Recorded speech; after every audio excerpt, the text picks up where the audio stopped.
Hello guys, so the first California fuchsias that I had planted were the incorrect ones. I believe those are called California Fuchsia Calistoga. And this that you're seeing here is the new one that I planted. I bought three of them, and these are called California Fuchsia Everett's Choice. These are the shortest ones, but they're spreaders, and this is what I was looking for, not the other one. So little did I know that there's all kinds of California fuchsias. I know nothing about this plant. Luckily, they were on sale. I was told that the employee who pruned them, they did that incorrectly. That's why they were just looking sickly, and I was even debating whether I should get them or not. So the other two, so of the three California fuchsias that I bought earlier, I gave two to my neighbor. She loves plants, and then I kept the other one. I'm not sure when I'm going to plant it or where, but I kept one. And this is what they were looking like a week later. So they were just looking even worse. They were yellowing. They just weren't looking happy. So I decided to raise them up so like that they're more on a mound. And I decided to amend the soil even more, put a little bit of more that kind of sandy soil to drain the water better. As I was raising these plants, I noticed that there was a lot of action and activity going down there versus on top. And if you see those red things, I'm not sure if they are part of the root system or if they're actually branches and stems. And they were growing downwards versus outwards. So I was really confused. So what I did, I exposed some of them. Hopefully I'm not going to kill these plants, but I was a little bit more conservative on the other ones just to experiment. As you can see up close here, it seems like there's a leaf on that. It looks like a leaf, so it definitely looks like part of the branch, but I'm not sure if this part of the plant should be growing downwards into the ground or outwards on top of the ground.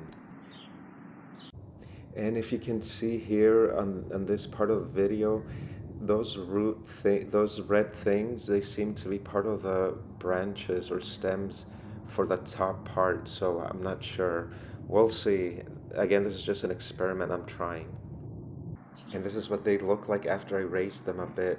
And just to my credit regarding buying incorrect plants, when I had originally bought the three, they were labeled Epilobium Canum, but they didn't specify the cultivar. So in actuality, they should be labeled Epilobium Canum Calistoga, Epilobium Canum Everett's Choice. So the Calistoga one grows up to like 3 feet, I think, or up to 2 feet.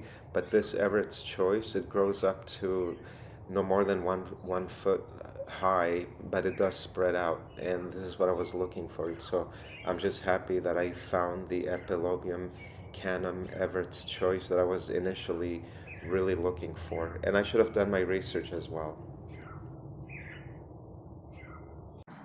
Elsewhere in the garden, the other problem that I'm having is with this Primavera Spanish lavender.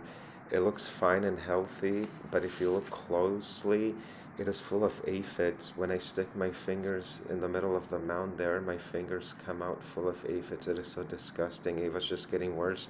The way I noticed it was becoming sticky, and I immediately knew that it was aphids, and I was correct. So then I had to spray it down with neem oil. I'm not sure if that's going to help. And it just looks really kind of horrible in the middle of this poor plant. So out of these four Spanish lavenders that I planted, that's the only one that's getting attacked severely, and they were all planted the same way. I used the same soil, same method, and they all seem to be getting the same amount of sun. And so I'm left with a dilemma. I'm not sure what I'm going to do. I'm either just going to leave it alone there, or I'm just going to dig it up and get rid of it, because I'm not sure if it's possible for it to infect those other lavenders. I was thinking that maybe it has something to do with the Nandina, but I don't think so. So I'm left with a horrible choice. I'm not sure what I'm going to do.